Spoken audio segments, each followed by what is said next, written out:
আমরা যদি ভ্রান্ত পথে থাকি, আপনি ইসলামের হাদিস দিয়ে, কোরআন দিয়ে, সৌন্দর্য যুক্তি দিয়ে আমাদেরকে পরিবর্তন করার চেষ্টা করবেন, এটাই হচ্ছে ইসলাম। কিন্তু মারামারি কাটাকাটি করে আপনি মাজার ভেঙে দিয়ে আপনি ইসলাম প্রচার করবেন, এটা ঠিক না, এটা উচিত না।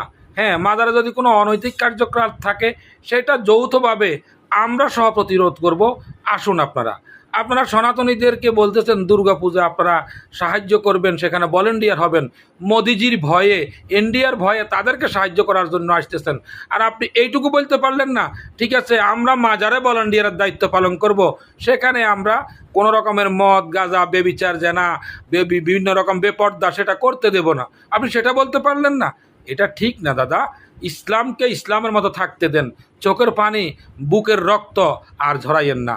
অসংখ্য মানুষ চোখ থেকে পানি আসতেছে, অসংখ্য মানুষ বুকের রক্ত যাচ্ছে, এটা ঠিক না।